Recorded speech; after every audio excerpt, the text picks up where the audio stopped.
Devemos banir o apóstolo Paulo das Escrituras?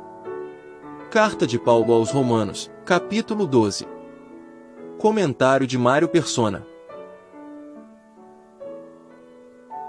Eu recebi uma mensagem onde o correspondente ele dizia: fica fácil você dizer que a igreja não foi prevista pelos profetas do Antigo Testamento, mas experimenta tirar Paulo da Bíblia e você vai ver que também que não vai fazer sentido, porque não tem nada da igreja sem Paulo. Ele querendo dizer que a igreja foi uma invenção de Paulo, né? E essa é a tendência moderna da cristandade. Exclui Paulo, tira Paulo, porque Paulo não tem nada a ver. E isso é o que faz hoje o cristianismo, a cristandade moderna. Inclusive já estava começando nos dias de Paulo. Nos dias, na última carta de Paulo a Timóteo, ele fala disso, que todos estavam abandonando ele. E essa é a situação da cristandade no fim dos dias. Nós não entenderíamos o Antigo Testamento se não tivesse o Novo Testamento. E nós não entenderíamos o que é a igreja sem o ministério de Paulo, porque a ele foi revelado esse mistério do corpo de Cristo. E é aqui que nós encontramos esse corpo. Acho que são 3 ou 4 epístolas em que Paulo usa essa expressão, que só ele usa, corpo de Cristo. Só ele usa, ele realmente não tem outro usando. Claro que os outros apóstolos entendiam o que era o corpo, mas a expressão o corpo de Cristo, só ele. E é a maneira de entendermos também a nossa ligação, não apenas com Cristo, mas também com os irmãos. Porque o corpo ele tem uma necessidade de todos os membros.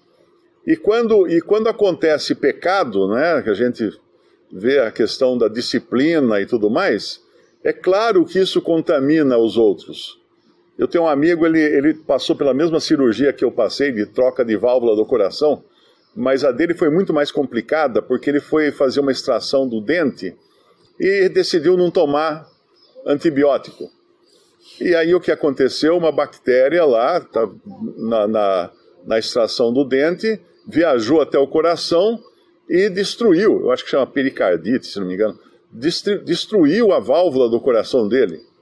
Ele precisou ficar 30 dias no hospital tomando soro direto e com antibióticos antes de poder ser operado. Porque nem podia ser operado, a situação dele ficou tão grave que ele quase morreu. Por quê? Porque o dente tinha ligação com o coração. Quem iria imaginar que o dente tem alguma coisa a ver com o coração, né? Eu até quando encontro com ele eu brinco, porque ele é vegetariano, eu falo, cara, como é que você deixou colocarem uma válvula de porco no seu coração, né, sendo vegetariano? Então, não há como a gente querer ser separado dos outros membros. Lá em Hebreus capítulo 10, nós temos uma passagem muito importante que mostra essa relação dos membros do corpo. Porque muitas vezes nós pensamos, como que eu posso usar o meu dom, né, ou alguma coisa assim, e esquecemos de que os outros estão usando também os seus dons, e muitas vezes para me ajudar. Hebreus capítulo 10, versículo 24. E consideremo-nos uns aos outros para nos estimularmos ao amor e às boas obras. Essa é a exortação no corpo. Considerarmos uns aos outros, ou seja, valorizarmos o papel que cada membro tem no corpo de Cristo para nos estimularmos ao amor primeiro, porque sem amor as obras não vão ter significado algum, ao amor e às boas obras que serão geradas por esse amor. E aí ele continua no versículo 25, não deixando a nossa congregação, como é costume de alguns, antes admoestando-nos uns aos outros, e tanto mais quanto vedes que se vai aproximando aquele dia. O que quer dizer admoestando-nos uns aos outros? Quer dizer que um puxa a orelha do outro. Quando nós estamos congregados, um puxa a orelha do outro. É a maneira popular de dizer isso. Porque um está preocupado com a condição e a situação do outro. E não adianta pensar assim, não, eu levo a minha vida sozinho, eu reúno em casa, reúno pela internet, ninguém tem a ver nada comigo. Não. A palavra de Deus não existe na palavra de Deus, reunião pela internet, né?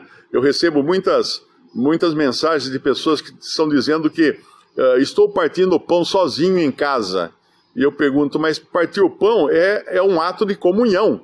Você está tendo comunhão com quem? É a banda de um homem só? Não tem como ter comunhão sozinho. Você tem que ter comunhão com outros membros do corpo de Cristo. Então, aqui, esse puxão de orelha, no versículo 25, nós devemos aceitar que ele existe. É claro que muitos de nós querem ser mais o puxador de orelha do que o que leva o puxão de orelha, né? Mas nós estamos admoestando-nos uns aos outros, como fala aqui, não deixando a nossa congregação, não deixando de congregar. Aqui não está falando da congregação cristã no Brasil, hein, por favor. Não deixando a nossa congregação, como é costume de alguns, antes admoestando-nos, ou seja, exortando, chamando a atenção, puxando a orelha, edificando uns aos outros. É para isso que existem os irmãos. Nós achamos o quê? Que os irmãos existem só para aborrecer a gente, né? Só para ou para fazer festa, ou para poder, de vez em quando, encontrar para comer uma pizza. Não. Para demonstração. Admoestando-nos uns aos outros. Tem uma passagem em Coríntios que fala do exercício do dom para edificação, exortação e consolação. Essas são as três atividades que um dom pode fazer na Assembleia, pode fazer para o benefício dos irmãos numa Assembleia. E aqui, isso é mais importante no final do versículo 25 de Hebreus 10, e tanto mais quanto vedes que se vai aproximando aquele dia. Que dia é esse? O dia que nós vamos partir daqui do mundo, que está à porta, a qualquer momento. O Senhor fala, eu estou à porta. Eis que estou à porta e bato. A qualquer momento. Então, à medida que nós vemos o mundo se deteriorando, as condições da cristandade se deteriorando grandemente. E uma irmã até escreveu que ela foi trabalhar numa escolinha de voluntária e tinha crianças de 8 anos discutindo ideologia gay, ideologia, não sei nem o nome que chama aquilo, de gênero, ideologia de gênero. Crianças de 8 anos discutindo isso. E umas falando assim, eu sou isso, a outra falando, eu sou aquilo. E elas se posicionando, as crianças, porque elas veem na TV, elas veem na internet, elas veem até no desenho animado, que hoje está assim. Então, quando nós vemos o mundo se deteriorando de tal maneira, o que nós fazemos? Tapamos o ouvido, né, que nem um macaquinho lá, um tapa a boca, outro tapa os olhos, outro tapa o ouvido? Não. Nós continuamos congregando e valorizando, dando valor ao puxão de orelha, à exortação, à edificação e à consolação que os diferentes dons vão fazer na nossa vida, vão trazer para nós. É claro que ninguém gosta de ser exortado, né? A gente gosta de ser consolado, é bom passar a mão na cabeça, tal. Mas exortado ninguém gosta, né? De tomar bronca, mas faz parte. 1 Coríntios 14, versículo 3, para a gente deixar bem gravado, né, esse versículo. No versículo 1 de 1 Coríntios 14, segui o amor e procurai com zelo os dons espirituais, principalmente o de profetizar, principalmente, porque o que fala em língua desconhecida não fala aos homens, senão a Deus, porque ninguém o entende, e em espírito fala mistérios, mas o que profetiza fala aos homens, para edificação, exortação e consolação.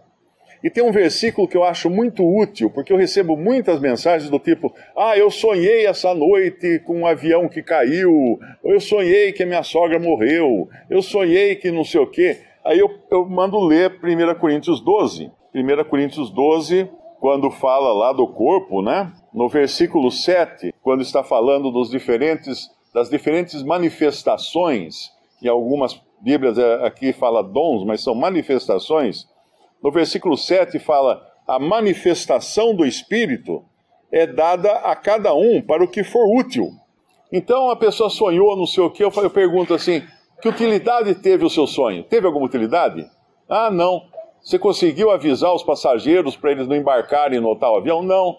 Então, se não tem utilidade, não é do Espírito. Você comeu demais antes de dormir, teve um pesadelo. Não é do Espírito. Então é importante entender que as manifestações do Espírito são para uma utilidade. E também os dons que o Espírito Santo, ou que os dons que o Senhor deu também à sua igreja, são para a utilidade do corpo. Não são simplesmente para alguém se exibir e falar: eu tenho o dom melhor que você, ou qualquer coisa assim. São para utilidade.